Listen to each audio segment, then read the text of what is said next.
नमस्कार, आप देख रहे हैं न्यूज 18 राजस्थान। आपके साथ मैं हूं आसिफ। कोटा के मंडाना सीएचसी में ड्यूटी डॉक्टर की लापरवाही से एक 6 साल की मासूम बच्ची की मौत के आरोप के बाद पूरे चिकित्सा महकमे में हड़कंप मचा हुआ है। अस्पताल पहुंचने की बजाय रात को ड्यूटी डॉक्टर ने फोन पर ही स्टाफ को बच्ची के इलाज की जानकारी दे दी और बच्ची की तबीयत बिगड़ती चली गई। हालात गंभीर होने के बाद बच्ची को कोटा के निजी अस्पताल ले जाया गया, लेकिन बच्ची ने दम तोड़ दिया। पुलिस कांस्टेबल की 6 साल की बेटी की मौत के बाद स्थानीय लोगों में अस्पताल प्रशासन के खिलाफ खासा गुस्सा है। मासूम बच्ची की मौत के बाद पूरे परिवार में मातम पसरा हुआ है और परिजनों का रो रो कर बुरा हाल है। वहीं सीएमएचओ डॉक्टर भूपेंद्र सिंह तंवर ने कहा कि इस मामले में जांच कमेटी गठित कर दी गई है और जल्द ही जांच करके लापरवाही पाए जाने पर डॉक्टर के खिलाफ कार्रवाई की जाएगी।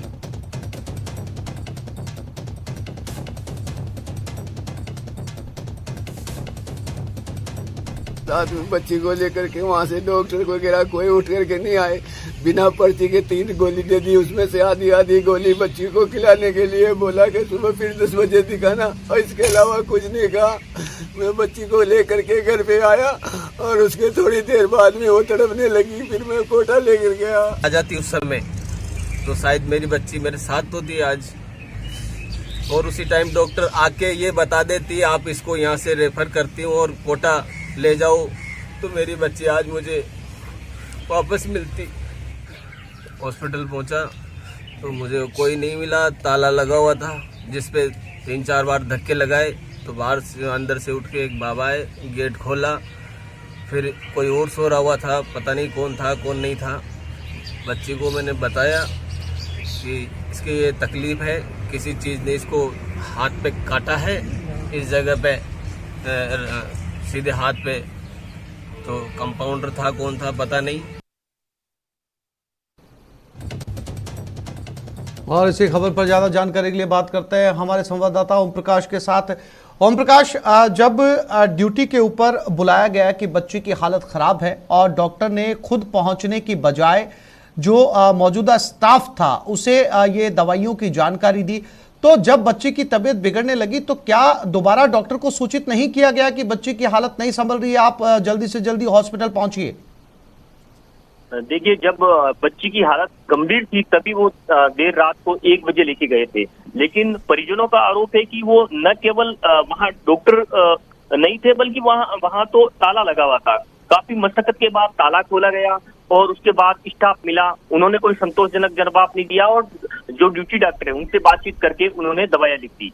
लेकिन दवाएं लिखने के बाद जब घर की तरफ गए तब और हालत खराब होने लगी। लेकिन परिजन क्योंकि जानते थे कि वहाँ डॉक्टर भी नहीं थे, पहले भी इस तरह की सिचुएशन थी, तो फिर वो कोटा लेके गए, क्योंकि कोटा की दूरी और मंडाना से काफी दूरी है। और जब वो लेके गए और निजी अस्पताल में जब भर्ती करवाया गया तब तक समय बहुत ज्यादा हो चुका था और बालिका ने दम तोड़ दिया। सीधे तौर पर ये अस्पताल प्रशासन की लापरवाही इस आधार पे कही जा सकती है कि ड्यूटी डॉक्टर अस्पताल पहुंचने के बजाय फोन पे ही उनको तमाम तरह की जो जांच है, तमाम तरह की जो दवाई हैं वो लिखकर इतिश्री कर दी, अपनी जिम्मेदारी से पल्ला झाड़ दिया। हमारी ड्यूटी डॉक्टर से, सीएमएचओ से, तमाम परिजनों से बातचीत हुई, उनमें सीधे तौर पर उनका ड्यूटी डॉक्टर का कहना है कि वो स्टाफ से इस बच्ची की गंभीरता को समझ नहीं पाई, यानी कि उनको सांप ने या कीड़े ने काटा वो समझ नहीं पाई और उल्टी दस्त समझ के उन्होंने कुछ चंद जो मेडिसिन है वो लिख दी। तो साफ तौर पे इसमें अस्पताल प्रशासन की लापरवाही है और स्थानीय जो लोगों में अस्पताल प्रशासन के खिलाफ जो है आक्रोश भी व्याप्त है। जो पुलिसकर्मी हैं उनके परिवार में रो रो कर बुरा हाल है और उनका कहना है कि पहले भी इस तरह की घटनाएं हो चुकी है, लेकिन जब उनके घर में इस तरह की हालात हुई तब वो समझ पाए कि उनकी बेटी को खास वो ड्यूटी डॉक्टर यदि देख पाते और सही तरह से इलाज कर पाते तो वो आज मासूम हंसती खेलती जो बच्ची है वो उनके घर में मौजूद होती है। लेकिन अस्पताल प्रशासन की ड्यूटी डॉक्टर की लापरवाही के चलते वो उनकी जान चली गई। जी ओम प्रकाश, दूसरी तरफ डॉक्टर का भी पक्ष है। डॉक्टर रात को 1 बजे पर अगर सब्सक्रिप्शन लिखवा रहा था, प्रिस्क्रिप्शन जो है वो स्टाफ को लिखवा रहा था, उसका पक्ष जानने की कोशिश की, बात करने की कोशिश की ओम प्रकाश आपने कि वो ड्यूटी पर क्यों नहीं पहुंचा? नहीं, हमारी ड्यूटी डॉक्टर से बातचीत हुई है। हमने कहा कि ऑन कॉल का मतलब होता है, फोन कॉल का मतलब होता है कि आपको समय पर अस्पताल पहुंचना है। ऐसा नहीं कि आप फोन पे ही उनको तमाम तरह की मेडिसिन लिख के दें। और फिर उनका ये साफ तौर पे कहना है कि मैं वो अस्पताल नहीं पहुंच पाई, अपने आवाज से ही उनको जानकारी दे दी और दवाएं लिख दी। लापरवाही इस बात का सबूत है कि वो बच्ची को देखने ही नहीं आए। कंपाउंडर या अन्य स्टाफ ने देखा तो वो उस बच्ची की गंभीरता को समझ नहीं पाए, और यदि ड्यूटी डॉक्टर वहां आते और उन बच्ची की गंभीरता को देख पाते तो शायद रेफर करने का तुरंत कह देते और जो सही मेडिसिन है वो दे पाते, क्योंकि वो गफलत में तो इस तरह रहे कि वो उल्टी दस्त की दवाएं दे दी, जैसा कि परिजन भी बता रहे हैं, और वो गंभीरता से नहीं पाई और समझ पाए, और इसी गफलत में, इसी लापरवाही के चलते समय पर अस्पताल नहीं पहुंच पाने के कारण और इन तमाम आरोपों को ये तथ्यात्मक जानकारी मिलने के बाद ये माना जा सकता है कि संभवतः अस्पताल प्रशासन की लापरवाही के चलते उस मासूम की है वो जान चली गई। फिलहाल इस मामले में अस्पताल प्रशासन के अलावा सीएमएचओ डॉक्टर भूपेंद्र सिंह तंवर से भी हमारी बातचीत हुई है। उन्होंने कहा है कि इस मामले में प्रारंभिक दृष्टिकोण से कुछ भी कहना फिलहाल ठीक नहीं रहेगा, लेकिन हमने कुछ सदस्यों की टीम गठित कर दी है, वो जल्दी इस मामले में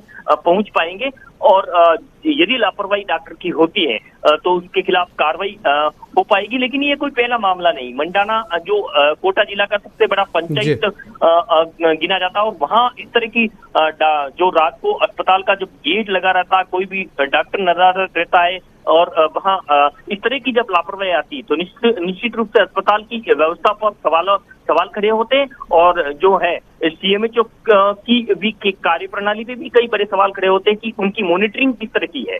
तो कुल मिला के ये कहा जा सकता है कि फिलहाल जो गंभीर आरोप है और उस आरोप के बाद स्थानीय लोगों में आक्रोश व्याप्त है, और उनके जो मासूम के परिजन है पुलिसकर्मी, उनसे भी हमारी बातचीत हुई है। उनका कहना है कि इस मामले में अब वो अपनी बच्ची को न्याय प्रकाश, आप बने रहिएगा, मैं फिर से लौटूंगा आपके पास में। सीएमएचओ भूपेंद्र सिंह तंवर हमारे साथ फोन लाइन पर जुड़ गए, उनसे बात करते हैं। भूपेंद्र जी, बहुत ही सनसनीखेज ये हादसा है। एक 6 साल की मासूम जिसके लिए हॉस्पिटल के स्टाफ ने फोन किया डॉक्टर साहब को कि डॉक्टर साहब आप आइए, बच्ची की तबीयत ज्यादा खराब है, बच्ची को ये इस तरह के सिम्टम्स हैं। डॉक्टर साहब अपना प्रिस्क्रिप्शन फोन पर लिखवाते हैं और बच्ची की मौत हो जाती है। भूपेंद्र जी, अगर आमतौर पर किसी मरीज को जो इमरजेंसी की हालत में आपके पास पहुंचता है, क्या उसे इसी तरीके से ट्रीट किया जाता है? और ये बच्ची जब तक निजी हॉस्पिटल पहुंचती है इसकी मौत हो जाती है, क्या एक्शन आपने इस पूरे मामले पर लिया और क्या बदलाव आप करेंगे इसको लेकर? रात बिठा दी थी, जो भी वाकया हमारे उसमें आया, और ये जांच शाम तक हमारे पास आ जाएगी, और जो जिम्मेदार है उसके खिलाफ आगे की कार्रवाई प्रस्तावित कर दी जाएगी। श्रीमान जिला कलेक्टर महोदय को भी इसके बारे में संज्ञान दिया जाएगा। जी, लेकिन भूपेंद्र जी, ये तो चूंकि पुलिस कांस्टेबल की बच्ची थी, ये मामला सामने आ गया। इस तरीके के न जाने कितने मामले होते होंगे जिनके अंदर डॉक्टर साहब घर से जो है वो आते ही नहीं होंगे। कैसे जो लोग हैं वो हॉस्पिटल पहुंचते होंगे, मैनेज करते होंगे, कहां से दवाइयां लेते होंगे। ये मामला सामने आ गया, न जाने ऐसे कितने मामले जो सामने नहीं आए। जो भी मामले सामने आते हैं वैसे सारी मॉनिटरिंग की जाती है, फिर भी कहीं कोई कोताही बरतते हैं तो नियमानुसार कार्रवाई की जाती है। ये मामला आज हमारे भूपेंद्र जी, आप जो है जी, आप बिल्कुल ऐसे कागजी कार्रवाई के तौर पर, मानवीय संवेदनाओं का मामला है, ये मानवीय संवेदनशीलता का मामला है। आप कह रहे हैं कार्रवाई की जाएगी, ऐसे जो भी मामले आते हैं, आप इस व्यवस्था को दुरुस्त क्यों नहीं करते? आप सीएमएचओ हैं वहां के। हम पूरी व्यवस्था दुरुस्त किए हुए हैं। वहाँ पर 6 पद हैं, 2 चिकित्सक विलफुल एब्सेंट हैं, उनके खिलाफ कार्रवाई हमने राज्य सरकार को प्रेषित कर दी है। 2 पोस्ट खाली है, 2 चिकित्सक वहाँ पर पदस्थापित है। और रात को नाइट के अंदर अगर मरीज को जरूरत पड़ती है इमरजेंसी के अंदर तो डॉक्टर नहीं मिलते हैं, तो जो चिकित्सक उपस्थित होता है ऑन कॉल आता है और देख करके जाता है। यदि ये चिकित्सक आए नहीं है, इनके सारी जांच में स्पष्ट होता है, उसके हिसाब से कार्रवाई कर दी जाएगी। भूपेंद्र जी, आगे व्यवस्थाओं को दुरुस्त करेंगे। इस समय पूरा प्रदेश आपको सुन रहा है। हमने चिकित्सक लगाने के लिए राज्य सरकार को लिख दिया है। अब राज्य सरकार और श्रीमान जिला कलेक्टर महोदय को भी हमने स्थिति बता दी है, क्योंकि डेपुटेशन लगाने की क्षमता हमारे पास नहीं है। हम कहीं और से चिकित्सक लगा नहीं सकते, ये हमारे हाथ बंधे हुए हैं। फिर भी हमने प्रस्ताव भिजवा दिया है, जैसे ही चिकित्सकों की व्यवस्था होगी हम लगा देंगे। भूपेंद्र जी, जो व्यवस्थाएं आपके हाथ में पहले से हैं वो तो ठीक से काम कर नहीं रही हैं, और ये बहुत आसान होता है भूपेंद्र जी ये कहना कि व्यवस्थाओं की कमी है। हमने चिट्ठी लिखी है, 24 घंटे काम करना बड़ा मुश्किल है 2 चिकित्सकों के हाथ से। वो 2 बजे तक बैठते हैं, 2 बजे बाद फिर इमरजेंसी ड्यूटी में एक चिकित्सक होता है, वो आता है। अब किसी वजह से क्या हुआ है, पूरा मामला हमने दिखवाने के लिए वहाँ आज चिकित्सक भेजे हैं, वो रिपोर्ट शाम तक मेरे पास आ जाएगी। भूपेंद्र जी जानकारी के लिए आपका धन्यवाद। भूपेंद्र सिंह तंवर, CMHO CHC मंडाना, कह रहे हैं डॉक्टरों की कमी है। एक डॉक्टर को कई कई घंटे काम करना पड़ता है और उसके बाद जब वो घर जाता है, हालांकि उसके बावजूद उन्होंने अनुशासनात्मक कार्रवाई की बात की है। आज शाम तक इस मामले की रिपोर्ट उनके पास आ जाएगी और उसके बाद क्या कार्रवाई की जाएगी। इसके साथ ही उन्होंने ये भी बताया कि उन्होंने कलेक्टर को भी इस बाबत चिट्ठी लिख दी है। लेकिन सवाल अभी भी वहीं पर है, सवाल सिस्टम पर और सवाल ऐसी अनुशासनहीनता पर कि जब मरीज रात को हॉस्पिटल के दरवाजे पर पहुंचता है और तमाम दावे सरकार की तरफ से किए जाते हैं कि दवाई फ्री है, इलाज फ्री है, फला फ्री है, ढिकड़ा फ्री है, और उसके बावजूद जब इतनी तमाम व्यवस्थाओं के बावजूद जब किसी मासूम बच्चे की मौत हो जाती है इलाज की, और निराली कलवाड़ जो ड्यूटी डॉक्टर है उनसे भी बात करते हैं। निराली जी, ये आप ही के समय में हुआ? निराली जी, मेरी आवाज मिल रही है आपको? अरे बुखार आए हुए कितने दिन हो गए? 2-3 दिन हुए। निराली जी फोन पर हैं, सुन भी रही हैं, शायद जवाब नहीं दे रही क्योंकि जिस तरफ दूसरी तरफ से आवाजें आ रही है। निराली जी, मेरी आवाज मिल रही है आपको? नहीं सुन रही हैं, उनकी आवाजें यहां तक पहुंच पा रही हैं। ड्यूटी डॉक्टर है, तो ये वो मासूम चेहरा है जो आपकी टेलीविजन स्क्रीन पर है। ये मुस्कुराता हुआ वो बच्ची जो कई तरह के सवाल पूछ रही है, सिस्टम को लेकर सवाल पूछ रही है, इन व्यवस्थाओं को लेकर सवाल पूछ रही है, और कहीं ना कहीं ये कहने की कोशिश कर रही है कि मेरा कसूर क्या था।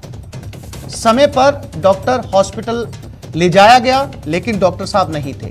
डॉक्टर साहब ने अपनी व्यवस्थाओं की दुहाई दी। डॉक्टर्स की ड्यूटी आवर्स ज्यादा होते हैं, 2 ही डॉक्टर्स हैं, सरकार को लिखा गया है यहां पर डॉक्टर्स की व्यवस्थाएं करवाई जाए, ये डॉक्टर्स की दलील है। लेकिन ये वो मासूम चेहरा जो पूरे सिस्टम से हजारों सवाल पूछ रहा है कि मेरी गलती क्या थी। ये हॉस्पिटल पहुंचा लेकिन इलाज नहीं मिल पाया। इलाज नहीं मिल पाने की खामियाजा इतना बड़ा भुगतना पड़ा इस बच्ची को कि जब तक ये गांव से कोटा के निजी अस्पताल पहुंचती है, ये बच्ची दम तोड़ देती है। एक बार फिर से कोशिश करते हैं ड्यूटी डॉक्टर निराली कलवाड़ से। निराली जी, मेरी आवाज आपको मिल रही है?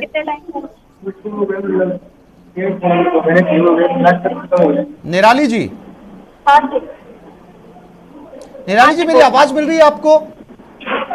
हेलो, आपको मेरी आवाज पहुंच पा रही है?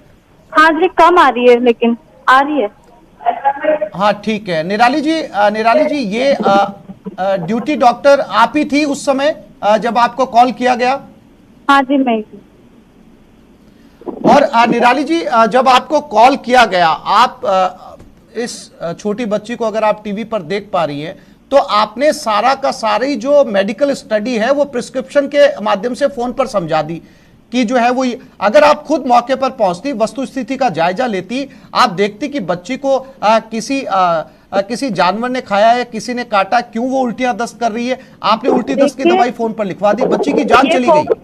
उन्होंने फोकस उल्टी दस्त पे पहले, आप एक बात बताइए, अभी उनकी जान चली गई, उसके दुख मेरे को भी है, लेकिन जब उनको ये चीज बाद में समझ में आ रही है कि उसको बच्चे को किसी ने काटा है, ये क्या है, वो पहले उल्टी दस्त पे उनका पूरा फोकस है, वो वैसे ही प्रेजेंट कर रहे हैं, नर्सिंग स्टाफ को भी वैसे ही प्रेजेंट कर रहे हैं। उन्होंने बोला हल्का था, शायद किसी ने कीड़े मकोड़े ने काट दिया। बिल्कुल निराली जी, आपकी बात मान ली। निराली जी, आपकी बात मान ली, आप ठीक कह रही हैं कि आपको जो बताया गया आपने वैसा प्रिस्क्रिप्शन लिखवा दिया, लेकिन ये सब कुछ हुआ इसलिए क्योंकि वहां पर आप मौजूद नहीं थी जब आपको कॉन कॉल किया गया। जब आपको ऑन कॉल किया गया आप जा सकती थी। बच्ची खड़ी है आराम से, उसके साइड जहाँ पे वो उन्होंने बताया कि कीड़ा मकोड़ा काटा है वहाँ पे चेक करा गया है। आपको ये बताया गया निराली जी वो 6 साल की बच्ची है, फिर भी आपके पैर नहीं निकले घर से बाहर। आप फालतू की बातें क्यों कर रहे हैं? मेरी बात सुन लीजिए पहले। घर से पैर नहीं निकले, हम रहते हैं फालतू की बात आपको लग रही है? 6 साल की बच्ची की जान चली गई। मैं जान जानने की बात नहीं कर रही हूँ, आपकी बात कर रही हूँ। जो आप कह रहे हैं मेरे पैर नहीं निकले, मैं यहाँ रहती इसीलिए हूँ, इलाज करने के लिए, सोने के लिए नहीं। और इसके बावजूद एक बच्चे की जान चली गई। आप बार बार ये बोल के आप बात मत पलटिए, मेरी बात सुन लीजिए पहले। इसमें जो चीज उनकी कोई वो नहीं है, मैंने उनको कह भी दिया था कि अगर वो आधे घंटे या 15 मिनट बाद अगर नहीं आराम आता है तो वो वापस लेके आ सकते थे, लेकिन उन्होंने मेनली फोकस उल्टी दस्त पे किया था। तो उल्टी दस्त वाले हमारे यहाँ कैसे लेके आते हैं मैडम, कैसे लेके आते हैं? जब आपने फोन पर दवाई लिखाकर अपनी ड्यूटी की इतिश्री कर ली, अगर आप 10 मिनट के लिए चली जाती, आप डॉक्टर थी, आप स्टाफ से ज्यादा बेहतर जानती हैं, आप 2 मिनट में पता लगा लेती कि इमरजेंसी बिल्कुल नहीं लग रही है, तो मैं वहां से इमरजेंसी के लिए हमें बोला गया अगर इमरजेंसी है, सीरियस पेशेंट है तो हम आते हैं। और रात में 13 पेशेंट और आते हैं, पेन एब्डोमेन लेके आते हैं, सर दर्द करके आते हैं कि सर दर्द हो रहा है, उसकी गोली दे दो। तो यह जब इमरजेंसी लगती है तो मैं आई हूँ, मैं यहाँ से 1:30 बजे गई हूँ, मैं सुबह भी 5 बजे जब दोबारा पेशेंट आया तो मैं आई हूँ। तो सीरियस पेशेंट जब पेशेंट बोलता है तो हम आते हैं। आप ये कहना चाह रही है कि आपको बताया नहीं गया कि इसको किसी जानवर ने काटा है? मैं ये नहीं कह रही, मैं ये कह रही हूँ कि पेशेंट वो ऑलरेडी पहले जो स्टार्टिंग से ही लूज मोशन और वॉमिटिंग करके बोल रहे थे, उन्होंने बोला हल्का सा शायद इसको कीड़ा मकोड़ा भी कटा है, ऐसे करके उन्होंने लास्ट में बोला है। उसको भी मैंने चेक करवाया है, वहाँ पे साइड पे कोई काला निशान, कोई स्वेलिंग, कुछ भी दर्द, कुछ भी तरह का कोई निशान उस टाइम तक नहीं था। बच्ची आराम से खड़ी थी अपने परिजनों के साथ। तो उसको वो या तो भाग नहीं पाया, नर्सिंग स्टाफ। घर बैठ के नहीं, मैं वहाँ ड्यूटी मेरी क्वार्टर से ही है। इमरजेंसी के लिए अगर सीरियसनेस, अगर मुझे नर्सिंग स्टाफ बताएगा मैडम बिल्कुल ऐसा पेशेंट आया है, इमरजेंसी बिल्कुल बताया, मैं आके देखती हूँ, ऐसी बात नहीं है। मैं आपको यही समझाना चाह रही हूँ कि वो प्रेजेंट बिल्कुल भी सीरियस नहीं किया। जैसे वो पेशेंट आया था वो बिल्कुल स्टेबल था उस टाइम तक, और उसके वहाँ पे निशान वगैरह। थोड़ा अफसोस है आपको? हाँ जी, थोड़ा अफसोस है डॉक्टर साहब आपको?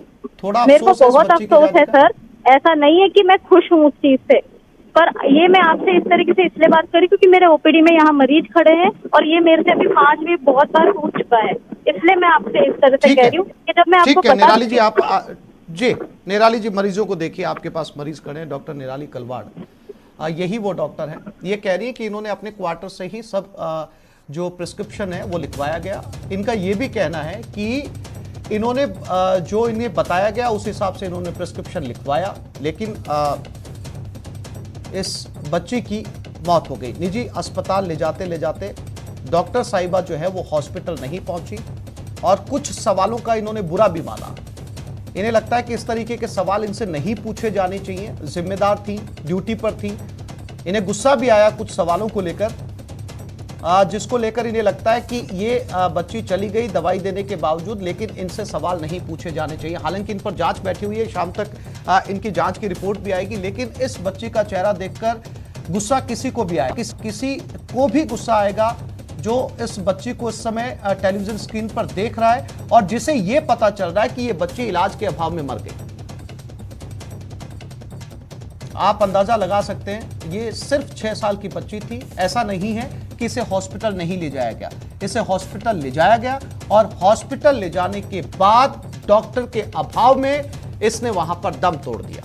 और जब वहां पर मौजूद स्टाफ ने, जैसा कि हमारे संवाददाता बता रहे हैं कि पहली बात तो सीएचसी हॉस्पिटल ही बंद था, ताला खुलवाया गया, आनन फानन में सबको फोन किए गए, जल्दी से स्टाफ वहां पर आया, ताला खोला, फिर आधी नींद में स्टाफ ने डॉक्टर साहब को फोन किया, डॉक्टर साहब ने फोन उठाया और डॉक्टर निराली कलवाड़ ने फोन के ऊपर ही कुछ दवाइयां लिखवाई। वो दवाइयां बच्ची को दी गई, लेकिन बच्ची उस समय नहीं संभल पाई। और जब घर वालों को लगा तो वो इस बच्ची को लेकर आनन फानन में कोटा के निजी अस्पताल की तरफ रवाना हुए। चूंकि कोटा की दूरी उस गांव से बहुत ज्यादा थी, इस बच्ची ने दम तोड़ दिया। अभी तक नहीं पता चल पाया कि दरअसल इस बच्ची के साथ हुआ क्या था। उल्टी दस्त की कोई वजह नहीं पता चल पाई। क्योंकि जो दवाइयां थी वो फोन पर लिखवाई गई थी। जो ड्यूटी डॉक्टर थी वो भी हमारे साथ फोन पर जुड़ी, कुछ सवालों का उन्होंने जो है वो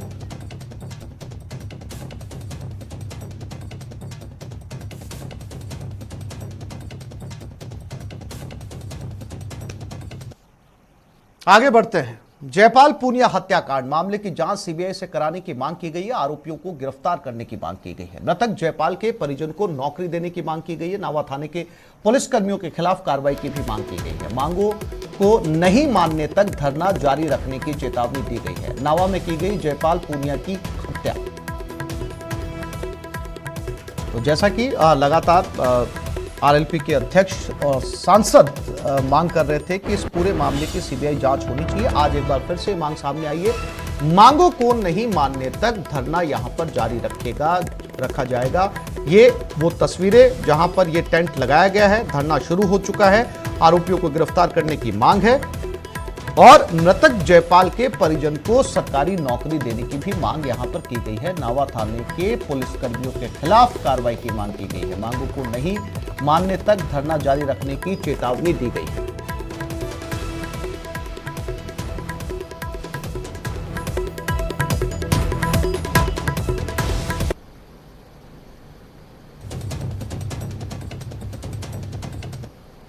और जो लड़ाई आम आदमी के लोगों ने लड़ी थी वो उनकी वैसे नहीं जाए, ये हमारी उनकी सादत बेकार नहीं जाए जयपाल की। ये हम सबका यहाँ मकसद है कि सीबीआई जांच होकर दूध का दूध है पानी का पानी। जो परिजनों ने मांग पत्र दिया है उस पर प्रशासन की तरफ से कोई इनपुट अब तक आया? प्रशासन, ये संवेदनहीन सरकार है राजस्थान की। मांग पत्र में पहली मांग सीबीआई जांच की है। मैं ये बता दूं कि 25 घंटे बाद भी CI DYSP को सस्पेंड नहीं करना, किसी पुलिस अधिकारी पर कार्रवाई नहीं करनी। यहाँ बताओ, इस तरह हत्या करके भाग जाते हैं खुलेआम, तो क्या कर रही है पुलिस राजस्थान की? राजस्थान की पुलिस का इकबाल तो वैसे ही खत्म हो गया। थानों के अंदर बलात्कार हो रहे हैं, किस तरह की घटनाएं राजस्थान के अंदर हो रही है। जंगल राज हो गया, अपराध में राजस्थान 1 नंबर पर चला गया। क्यों चला गया? इसके कारण सब आप जानते हो। CM परेशान है खुद की, सरकार गिर रही है, हर विधायक को राजी रखना चाहते हैं। इस चक्कर में कोई विधायक हत्या भी करवा देता है, कोई प्लॉट पर कब्जा करवा देता है, कोई दूसरा काम कर लेता है। तो ये मुख्यमंत्री अंदर से बिल्कुल कमजोर हो गए, काम करने की इनकी क्षमता नहीं रही। हम इसके अंदर इस आंदोलन को बड़े रूप में करेंगे। आवश्यकता पड़ी तो कितना ही लंबा चले, इसमें परिजन मजबूती के साथ खड़े हैं। परिजनों को न्याय दिला के यहाँ से यानी आपकी मुख्य मांग सीबीआई की जांच है, उसके बाद साथ साथ बाकी सारे जो भी इसके अंदर प्रकरण के अंदर आते हैं अधिकारी वगैरह, वो प्रशासनिक जांच भी साथ होकर उनको तुरंत प्रभाव से APO किया जाए, निलंबित किया जाए। जो दोषी कड़ियाँ हैं। और इसी खबर पर ज्यादा जानकारी के लिए बात करते हैं महेंद्र बिश्नोई, नागौर संवाददाता। महेंद्र, पुलिस का क्या कहना है इस पूरे मामले पर, क्योंकि गिरफ्तारी की मांग की गई है लगातार और साथ ही साथ सीबीआई जांच की मांग भी दोहराई जा रही है। आसिफ, आज धरने का दूसरा दिन है और जो मृतक जयपाल है उसका शव नावा अस्पताल की मोर्चरी में रखा हुआ है। जो परिजन है वो धरने पर बैठे हैं और आज श्रद्धांजलि सभा का आयोजन होगा। एक बड़ी श्रद्धांजलि सभा होगी जिसमें आरएलपी और बीजेपी के नेता मौजूद रहेंगे। जो मांग है वो 7 सूत्री मांग है, जिसमें सीबीआई जांच, जो नामजद आरोपी है उनकी गिरफ्तारी, जो मृतक है उसकी पत्नी को सरकारी नौकरी, 50 लाख रुपए की आर्थिक सहायता और लापरवाही बरतने वाले पुलिसकर्मियों के खिलाफ कार्रवाई की मांग, ये मांगे हैं। और आज अभी धरने पर धीरे धीरे भीड़ जुटेगी, क्योंकि श्रद्धांजलि सभा का आयोजन है तो बड़ी संख्या में लोग इसमें पहुंचेंगे। उसके बाद इनकी मीटिंगों का दौर शुरू होगा प्रशासन के साथ। दोपहर के समय इन मांगों को लेकर वार्ता हो सकती है। उसके बाद आगे अपडेट आएगा कि आगे क्या कदम ये मृतक के परिजन और जो बीजेपी के स्थानीय नेता है वो उठाते हैं, क्योंकि जो जयपाल है वो बीजेपी का स्थानीय नेता भी था और जो नमक कारोबार से भी जुड़ा हुआ था। तो बीजेपी के नेता जो है स्थानीय स्तर पर, जिसमें पूर्व विधायक के अलावा जो बीजेपी के स्थानीय लीडर है विजय सिंह चौधरी, हरीश कुमावत, CR चौधरी वगैरह, तथा आरएलपी से राष्ट्रीय संयोजक हनुमान बेनीवाल और जो आरएलपी के 3 विधायक हैं, ये कल भी धरने पर गए थे और आज भी जो बड़े नेता आरएलपी के और बीजेपी के वो रहेंगे। ये लोग आपस में बैठ के बात करेंगे कि इन मांगों पर आगे अब क्या इनको सकारात्मक आश्वासन मिलता है या फिर सीबीआई को अनुशंसा जाती है। अभी जो इनका निर्णय है वो ये है कि जब तक सीबीआई को जांच नहीं दी जाएगी तब तक ये लोग सो नहीं लेंगे और ना ही पोस्टमार्टम करवाएंगे। जी महेंद्र, प्रशासन की तरफ से किसी ने इनसे बातचीत करने की कोशिश की इनकी मांगों को लेकर, या अभी कोई नुमाइंदा जो है वो प्रशासन या सरकार की तरफ से बात करने के लिए नहीं पहुंचा है? देखिए, स्थानीय स्तर पर जो धरना था वहां पर पुलिस अधिकारियों ने अपने स्तर पे ये कोशिश की है और कल जो नवा के एसडीएम है ब्रह्मलाल जाट, उनको राज्यपाल के नाम 7 सूत्री मांगों का ज्ञापन दिया था। इसके बाद कल दिन भर जो राजनीतिक पार्टियों के लोग हैं वो परिजनों से वार्ता करते रहे। आज ये उम्मीद है कि उन 7 सूत्री जो मांगों पर प्रशासन के अधिकारियों के साथ और जो मृतक है उसके परिजनों या फिर डेलीगेशन के साथ कोई वार्ता संभव हो ताकि इसमें कोई हल निकल सके। महेंद्र, जानकारी के लिए आपका धन्यवाद।